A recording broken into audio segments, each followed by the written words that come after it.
guys, nice to see you again. So, you're wondering what's wrong with my teeth today? I just lose one this evening today. So it's okay, guys. I just lose one. That means that my new tooth is growing. So at first, I tried to pull my tooth. Then my mom helped me, and we finally got the tooth out. So you might be wondering, why am I on the board today? Normally, you don't see me on the board that much, right? Because I have visited my grandparents for like 1 week whole. So I don't have the things that I need, the materials that I need to video, like the board, pens, and a place to video. And no one's there to video for me. My parents are busy at work in the city, the bustling city. My brother is studying very hard to pass the test, and I'm enjoying my holiday in the countryside. So I can't video for you, but I still video for you some of the videos, on my face, and then I read for you on sessions. But now we're back on the board. Are you excited? I'm very excited to see you again too. So let's just get started. So today we're learning about the twins who tricked the goddess of death. So do you know why are we talking about them? Because these twins have names, but I can't even pronounce at all. It's like kind of like a Hu language there. It's like a Hu language, and you know that these twins look the same. So let's find out why are we learning this, and what's so special about the twins. So first, the twins, you know that the first generations of the twins were playing ball games, and then some of the goddess of death was so angry at them for making noise, so they come up to the surface and demanded for a challenge. And then when they got to the underground, the goddess of death trapped them and killed them, and they hanged one of their heads as a trophy. But as the years went by, that tree has leaves like these, like this.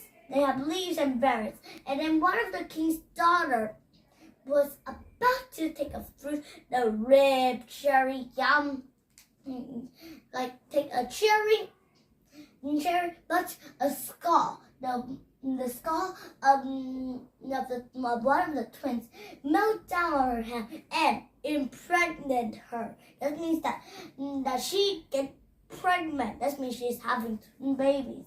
Fearing that her father will get angry, so she ran to her mother-in-law and stayed there.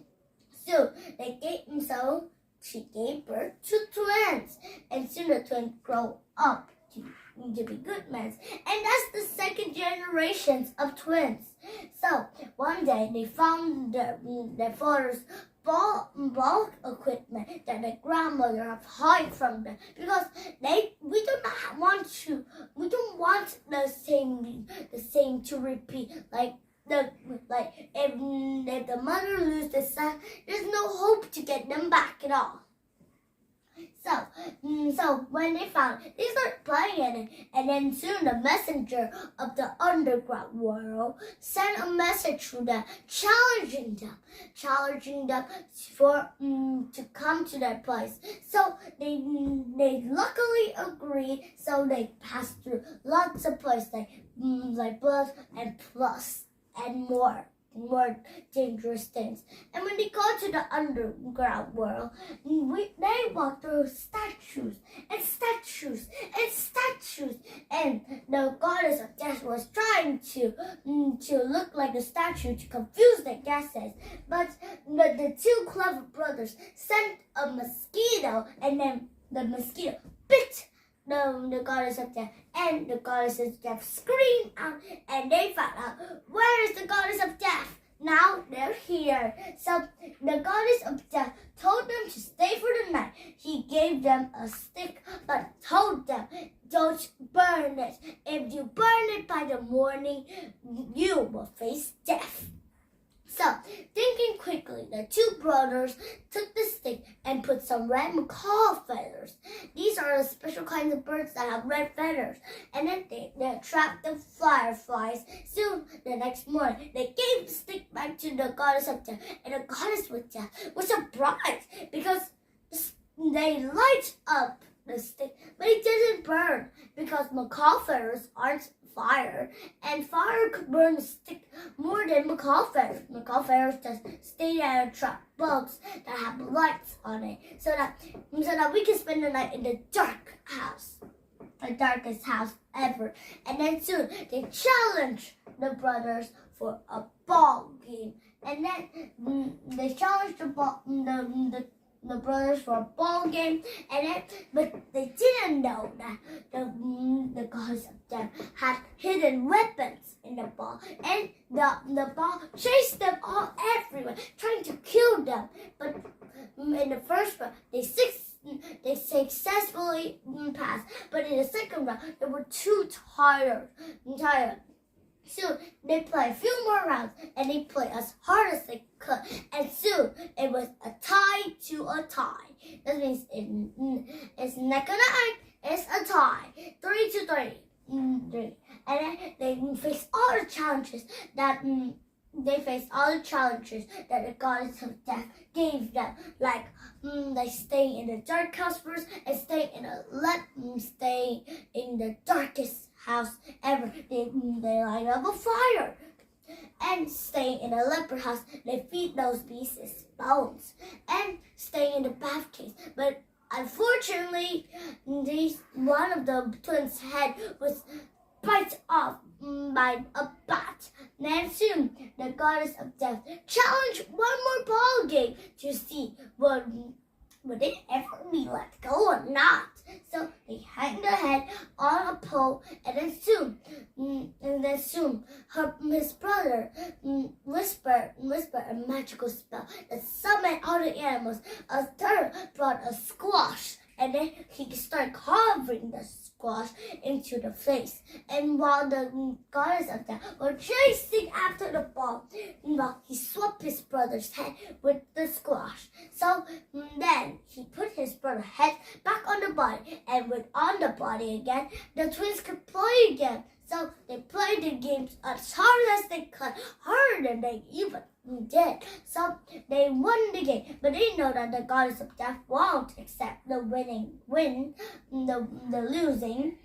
So the goddess of death, they put themselves into a pot, and then the goddess of death thought that they're in the pot and boiled them, but actually it was in another little tube, and then it restored them for good.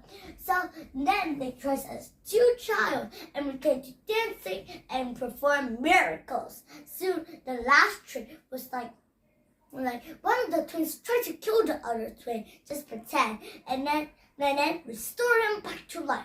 And the goddess of death was so impressed and told them to perform the trick on them. And then soon the twins killed one by one of the goddess of death. And the goddess of death begged for mercy. That means beg for forgiveness. So the two twins says that you're not going to rule the upper world. Your place is down here, and you're not going up in the world. This ends now. This ends now. And you aren't going to terrorize the people on the upper ground. Soon they stay that way forever. So now you see they're heroes that save all human beings from being terrorized by the goddess of death. So now you understand why we're learning this, because those twins are heroes, and we should learn about them, like helping each other. Even though helping a little puppy is also a good deed, not like helping big things is like we are very good at helping things. Even the little things we help are helping too, guys. So remember, guys, please help each other, and remember, don't fight with your siblings. Siblings might like pretend to hate you, but actually they really love you. When you grow a little older, you might understand more. So this is our Annabelle lesson. See you tomorrow, guys.